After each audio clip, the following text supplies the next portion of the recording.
I really think the biggest difference is appointment viewing.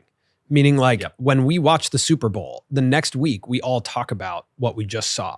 Yeah. And I think with a YouTube video, even though your scale is that of a Super Bowl or more, people are watching them at different times. Yep. Does that make sense? Like when you put out Beat Ronaldo, like that's a great video. I loved that video where you have, you know, different pro athletes going up against average people.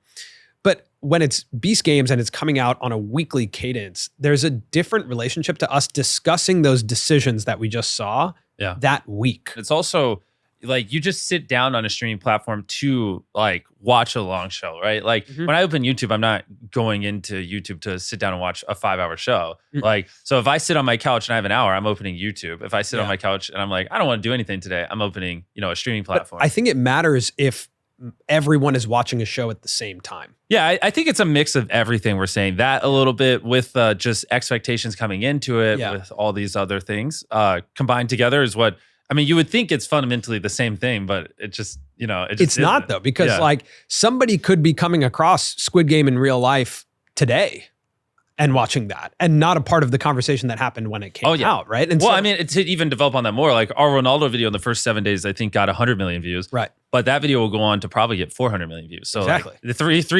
three times the amount of people that watch it in the first 7 days will watch it in the next 2 years. So yeah. Right. Yeah. And so when a show, when it's eventized and it's coming out week to week, it creates collective conversation, which is a very different human experience. Yeah. And I think that's why, just back to the original point of like, why YouTube versus a streaming Which you could do weekly drops of a big show on YouTube. You could. But it's just not the same because like what if it recommends episode 5 to someone? It's a recommendations algorithm. Yeah, and streaming platforms have the autoplay. It's just set up for it better. And then the big thing is it's the expectation the viewers come into it. Like a viewer's not coming onto YouTube to watch a 10 episode series, but they are on a streaming platform. And that mindset means everything. Like and it's just